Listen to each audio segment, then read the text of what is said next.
Peace, world. I'm back with another Final Say. I'm your host, the Enlightened One, aka Highly Gifted. Today, we're going to get into technology and science. So, I want to start off talking about cell phones and software.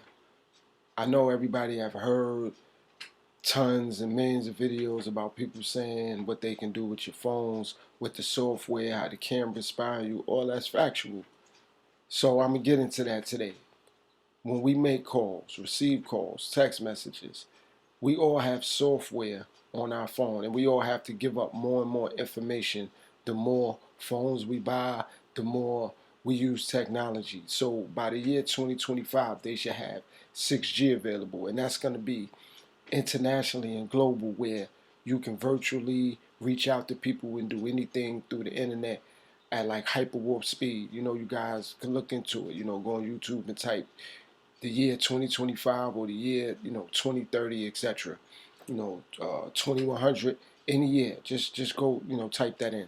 So to get back to what I was saying about the software and the cell phone. So with the software, you have towers.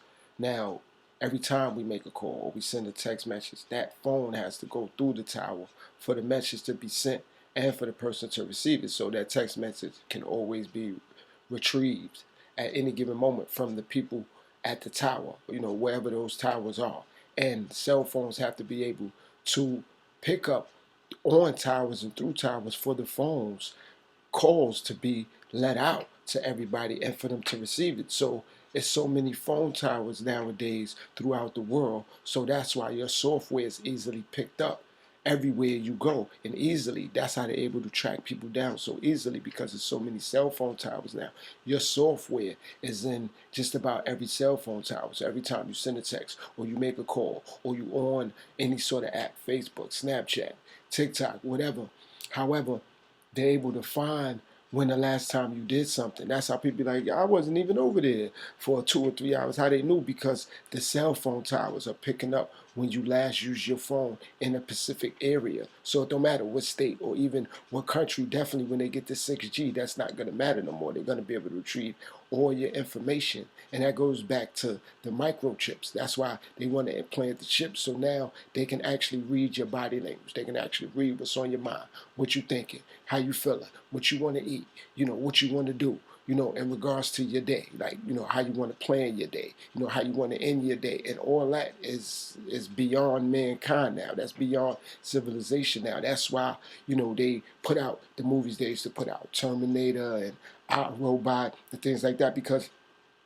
they had the foresight and the vision to know, with mankind and with civilization, we get greedy, we get overwhelmed, and we get selfish, and we get spoiled. What I mean by we get greedy, we get overwhelmed, and we get selfish, is because, and we get spoiled, is because with the self-driving cars, like, people have gotten accustomed to the self-driving cars. So by the time, the younger generation, which is the preteens and the teens, by the time they grow, they won't have to take a driving lesson. They won't have to, do what my generation did. Like, far as for my kids, I had to do a lot of reading and a lot of researching on my own. Now, my kids and their kids are just going to be able to go to Google or go to Siri or go to Alexa to get the information. So that's, difference in cell phones and in the software and in technology. And I'm not saying anything's wrong with it, but we have to look at what's right about it. So when you get accustomed to these things like the self-driving cars, now they're going to have the boats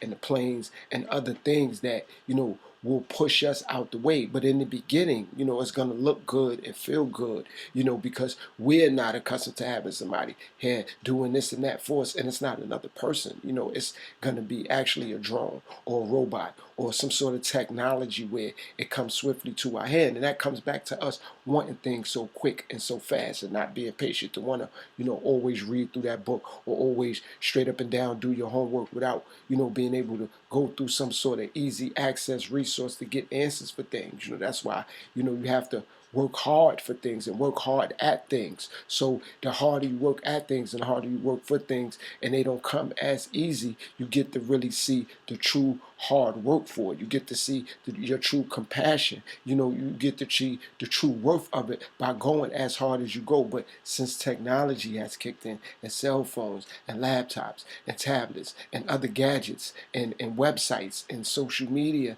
have taken over, everybody's captivated by the newest shiny toy or the newest easiest way to get something, have something, or do something. So that goes back into the cell phones and the software. So that's why, guys, we have to be extremely cautious, and we have to be extremely careful about how much information that we put on and into our cell phones and into our devices and into our gadgets, because our software is being used against us. And some people may say, well, I didn't put my name on my social. It's not that. It's that you're putting enough information, so therefore now they're gathering enough of your software now, where they kind of got a makeup of some of the things that you're doing, negative, positive, smart, stupid. It's not about that. It's about the fact that somebody has enough information on you where they think they now can have a biochemical makeup of you. So therefore now it's like, even though some people may say, I don't want a microchip or I don't want this, well, they have enough information where you can be, biochemically made over in a lab, where they can make a new you. So they don't need you. You can be replaced with the new you. And that new you now can be a robot with a microchip that think like you and feel like you, but it doesn't operate like you. It operates at a quicker speed, at a quicker rate. It's able to articulate things to do at a faster pace. So if we had a job and we can go from point A to point B at a certain amount of speed, that robot can do it from point A to point B in faster speed. Or Alexa can pick up on things, or Siri can detect and dissect things quicker than mankind. So what will we be needed for? So we have to evaluate that when we get equipped and when we get greedy or we get spoiled or we want to quickly adapt to new gadgets and new software and new things that's connected to software, data and cell phones and tablets and things like that. So we have to be more self-aware of that. We have to look at that for what it's worth, because it is worth something, because that's what they're doing with the cell phones. They're taking our software and putting it into various different situations so they can try to biochemically get a makeup of what we think, how we feel, when we use the bathroom and what we eat and where we want to go out for dinner and what movies we like and what music we listen to and how we talk to our families, when we talk to our families, what we communicate with our families. And again, no, because if we're dealing with, and I'm saying no to say this, I'm saying no, meaning when we dealing with each other, we're quick to say, no, I don't want you in my business. No, this is my cell phone, this is my privacy. So we have to understand when we're dealing with cell phone industries and companies, they're making these cell phones knowing and having easier access to it. So we have to really think about that. We have to really think about that when we buying these cell phones, and we have to put X amount of information. It's like the more technology, the more information we have to give up. So we have to evaluate that, guys. We have to look at that. How much information do we have to put into a laptop or a cell phone or whatever gadget that we're buying and or purchasing for us to have this gadget in our possession and we think it's ours, when it's not, because we don't have the privacy, because somebody is able to hack it or invade it, whether that's the company that you're buying it from, whether that's the cell phone tower, whether that's the hacker online. So it's not yours and you don't have privacy, and that's able to be used against you. And again, you don't have something to hide, whether that's the issue or not. That shouldn't be the issue. The issue is it's still yours. It should be for you, for your privacy. It doesn't matter what you're doing with it. It's yours. So when you purchase something, we have to learn. That's another thing we have to learn, guys. All the time, just because we pay for something or purchase something don't literally mean it's ours. And they're working on that. Things that we purchase and or buy, they're trying to do it where we only can rent and or it can be loaned to us. So again, always do your own homework and research on the show, like I always say. But I wanted to just bring that element, and let everybody know to just be a little bit more focused on that part of software and technology with the cell phones. Okay, guys? So I'm in the segment, but I wanted to let everybody know about that. I'm your host, the Enlightened One, aka Highly Gifted. This has been another episode of Final Say, and it's been about software, cell phones, and technology. So you guys just stay aware and always remember, keep your awareness as high as possible, and always believe in yourself and trust in yourself. And when you're unable to do that, just remember the Most High will guide you the right way. Just accept the guidance when it comes and how it comes. I love you guys. Stay blessed. Peace.